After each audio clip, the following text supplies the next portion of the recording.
be quite frank, I'm pretty disappointed on this season. This was not the grand finale I was hoping for a mainline 3.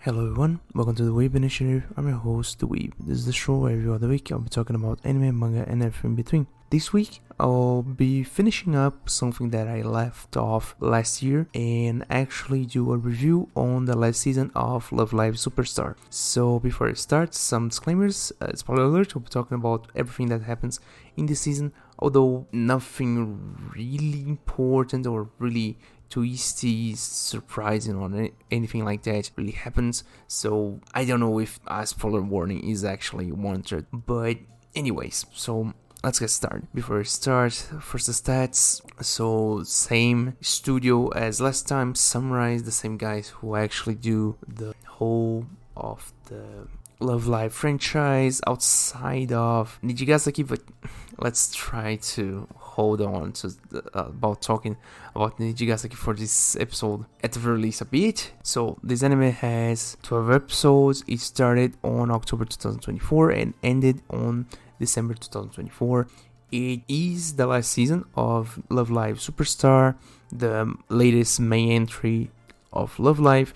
Although the next main entry has already been kind of previewed by Sunrise / Kadokawa / Bandai, so you can actually kind of look into that if you want.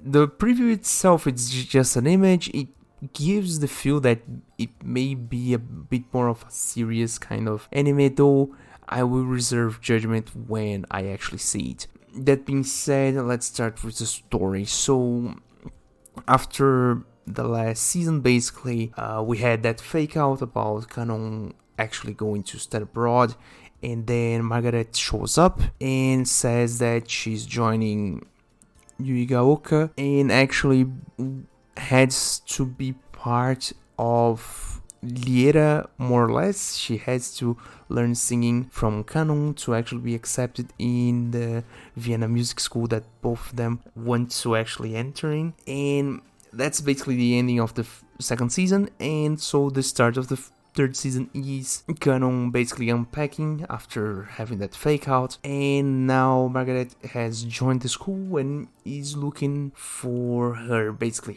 win in Love Live after she unfortunately failed last time. And in that, she actually wants to start her own idol club because she doesn't want to join Liera because Liera is the enemy at this very start.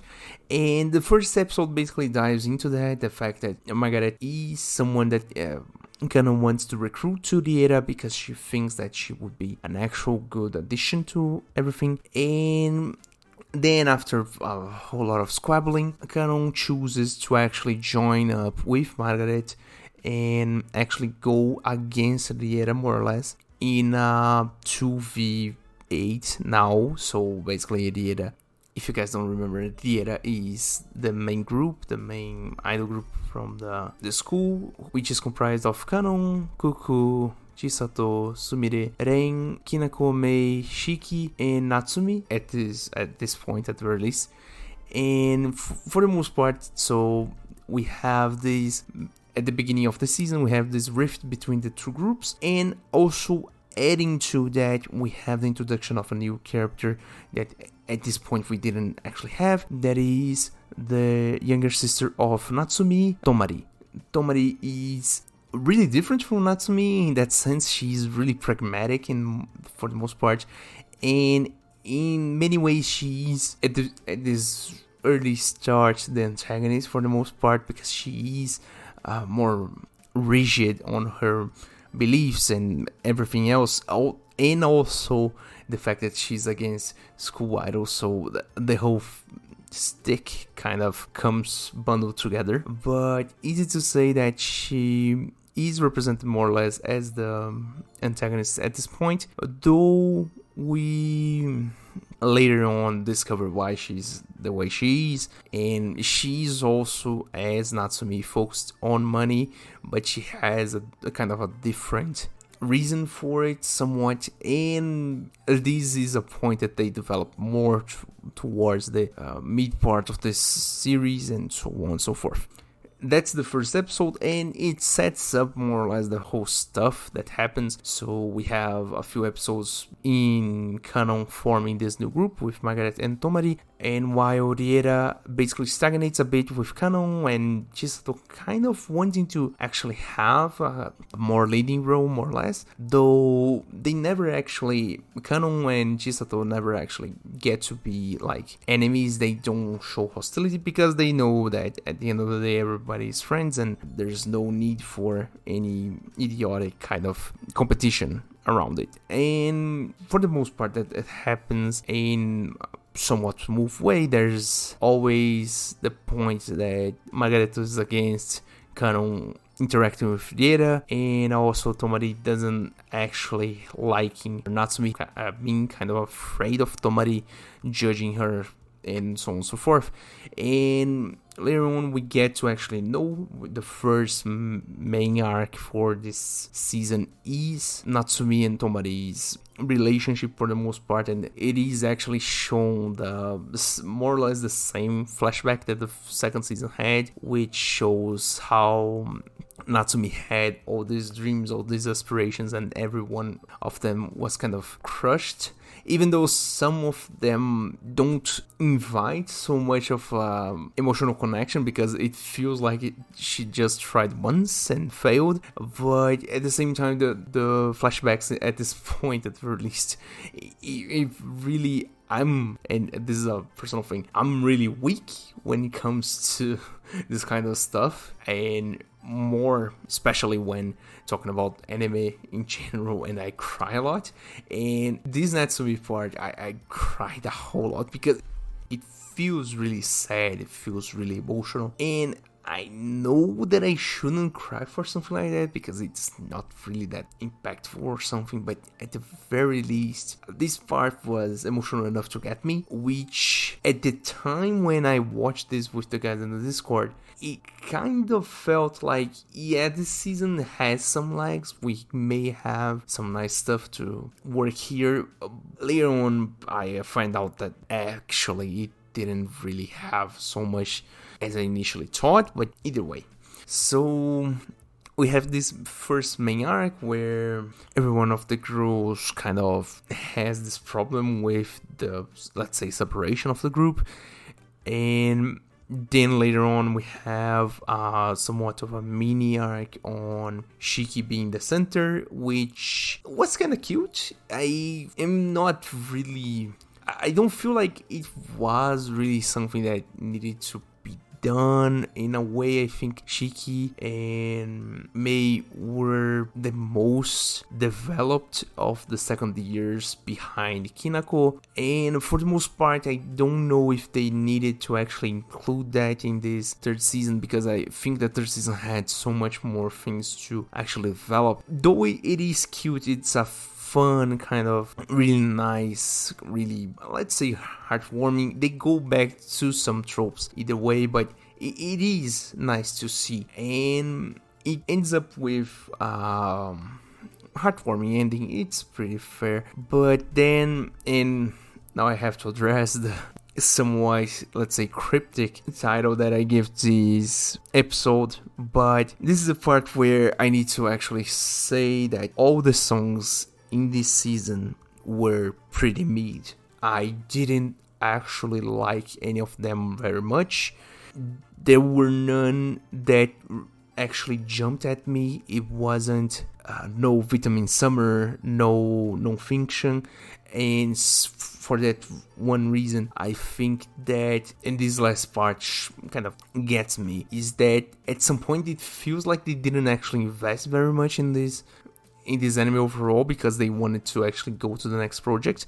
We have and going back to the story, right, we have then a mini arc around the fact that Cuckoo needs to, or is being forced to go back to Shanghai because of her parents, and then we meet her older sister, and this is another thing, right? So this is the season of the sisters. We get to meet the sister of Natsumi, we get to meet the sister of Cuckoo, we get to meet later on the sister of Margaret, so sister season, I don't know. Anyways, so they go to Shanghai, they have this presentation to actually help Cuckoo to enter and win the Shanghai School Idol competition. It's something like that. It feels really pushed, because you would think that something like that they wouldn't actually let foreigners into it.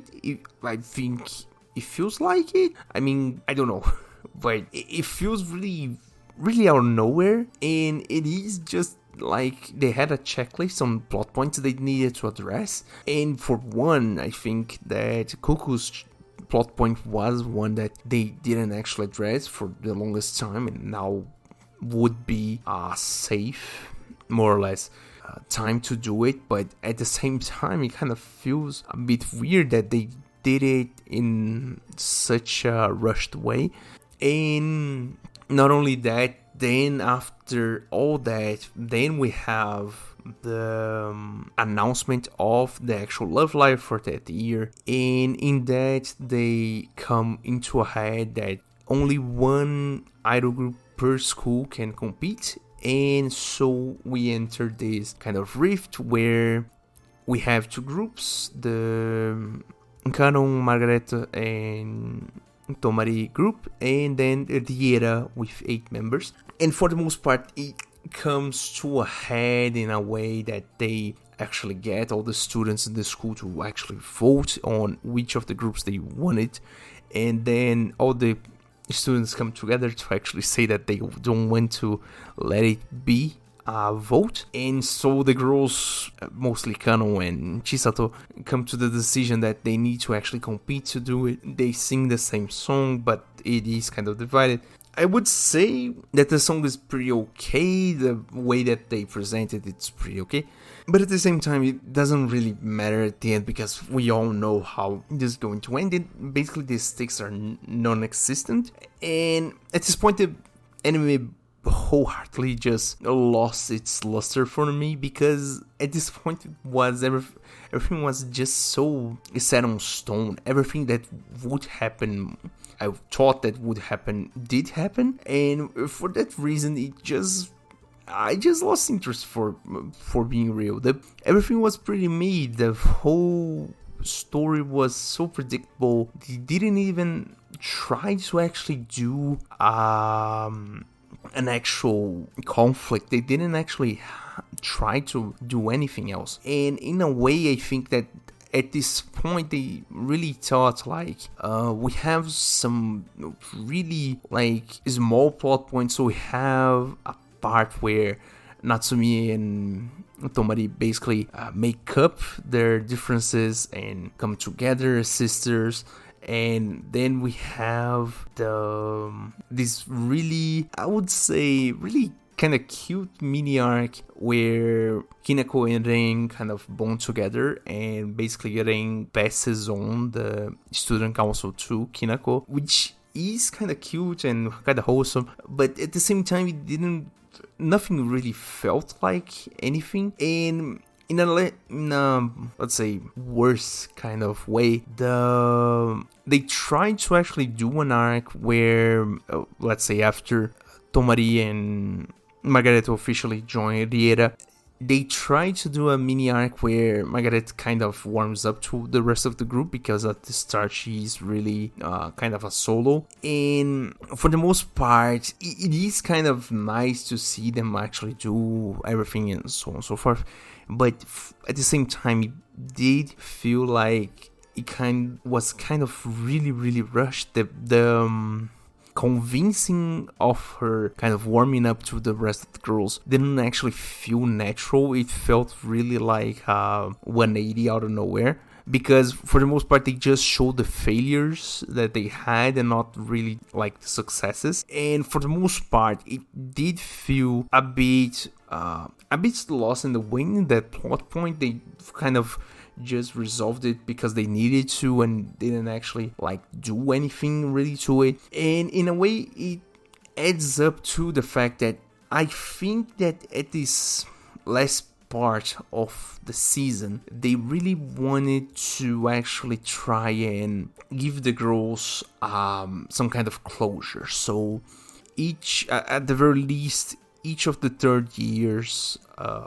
Kanon, Kuku, Sumire, Ren, and Chisato, they all kind of had their kind of closures. So, for instance, we have some times where Kanon explicitly says that they don't want to the second and first years to actually rely on the third years, because the third years won't be here next year, so they need to actually grow their own wings and fly away, spread their own wings and fly away. And at the same time, we have I would say the closure of Ren is to actually pass on the student council to Kinako, which was really nice. And I think Kuku had her own closure when at the end of her own arc, though it didn't really give much closure as you would expect. They actually just expand a bit on it at the very, very end of the 12th episode. And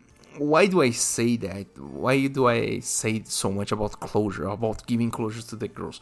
First off, Sumire and Chisato don't actually have any closure. They don't actually have special moments that you could say that it is their closure, because I think that the writers just thought, we already gave them so much screen time the last two seasons, so we don't actually need to actually do that again. And fair, though, I think it feels incomplete in my book. And why do I say that? Because let's say that they announced the whole thing on Love Live around episode 8, and they go on and on and on.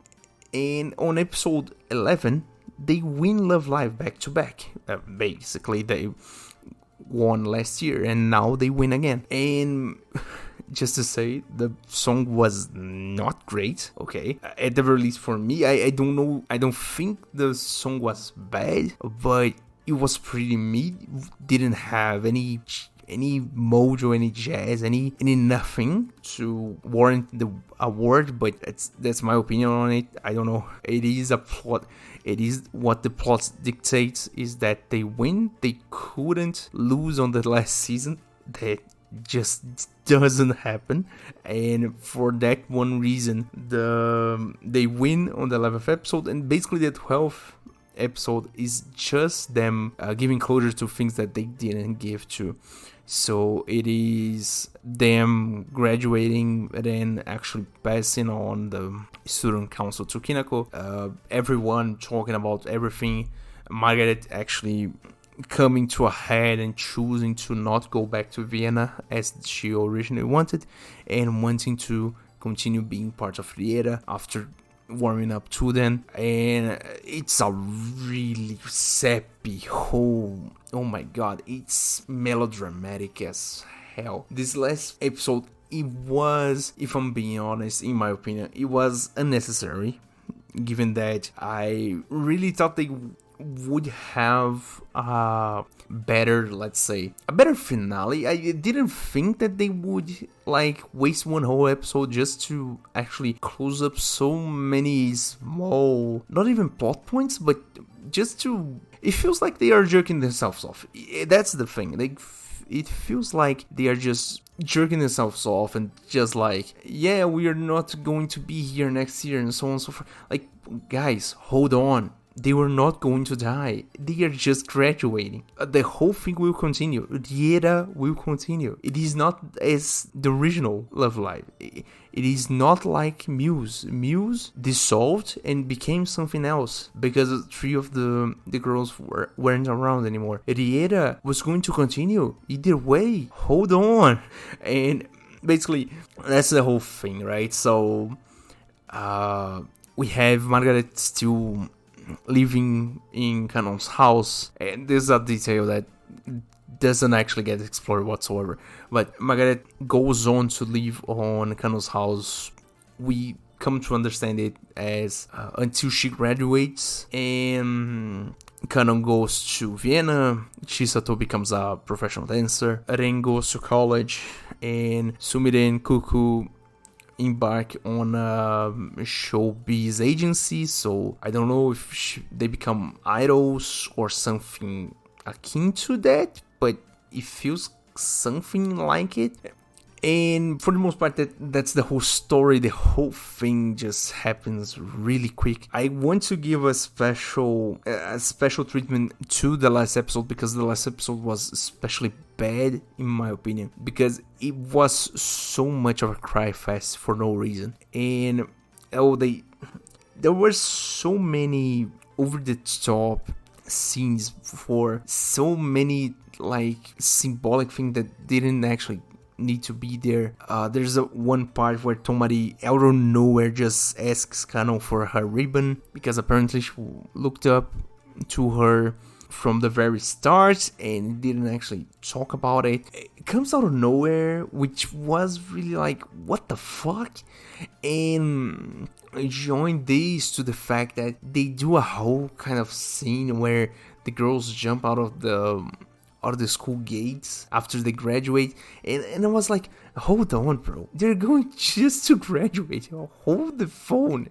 Like, I know everyone is going their own way, it is part of life, and it felt really like the writers didn't know what to actually do, because they finished the whole thing so early. Like, holy shit, this last episode is a nothing burger. Like, what the fuck? And for the most part, that's the problem that I have with this. None of the songs are good. They actually do another different insert song in the 12th episode, where is only the 5 of them, which the song not that great, pretty mid as well, though I will say costume wise I like the drip. The costumes were really, really nice, the designs, and that's basically it. That's the whole stack on this last season. I don't know what the fuck they were thinking. They fumbled for the most part. The start of the season with the Tomari kind of stuff, the Margaret creating another idol club, was quite nice. The whole thing with Kuku, quite nice too. But after that, it just seems like they didn't know what to do, or didn't know how to manage their time, because, bro, the last episode was so jarring to me. Like, why is this here? What is the meaning of it? Why did we need this? I could have gotten one whole extra episode of Margaret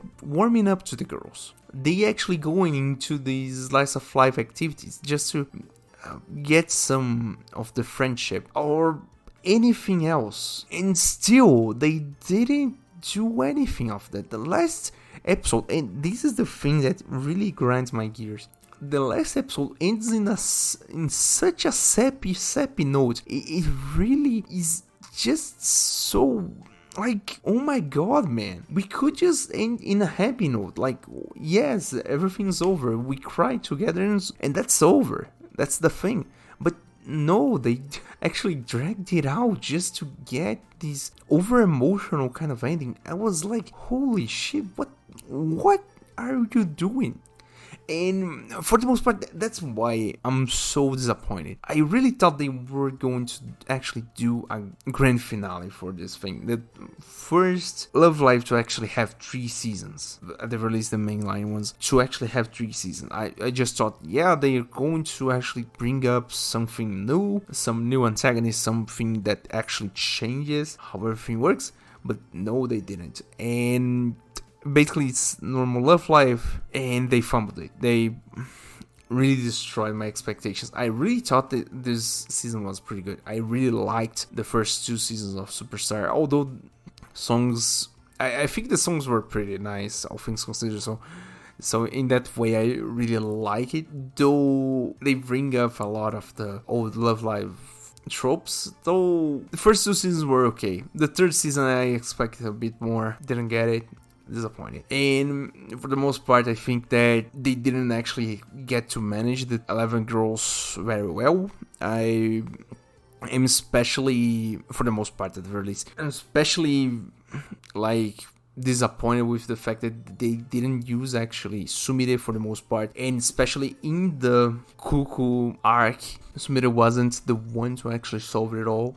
It came down again to Canon, which I think was such a bad writing decision, because we had this kind of evolution from the first season to the second one, where Canon was just the solve it all shonen protagonist kind of deal, and then in the second season they actually added Chisato as someone that could actually solve her own stuff. And when it came down to Cuckoo, the one ship that they needed to actually bring up was Sumire, but they didn't actually do it, and it wasn't Sumire to actually solve it all, it was Canon. And I was like, just what are you doing? Why would you do something like this?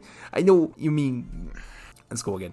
The whole thing is, you push so many ships, and they push a lot of ships in this whole thing. Why don't you push the one ship that everyone likes already? What the fuck? Why wouldn't you push it? It feels so bad. And oh man, let's summarize this. There are a whole lot of writing decisions and story things that happen that I don't agree with, and that combined with the songs leave me to the fact that this season was just a mid rush to the next entry. And with that, thank you guys for listening, thank you guys for watching. Please like, please share, please follow, depending on the platform you're in, and I hope to see you guys next time. Bye.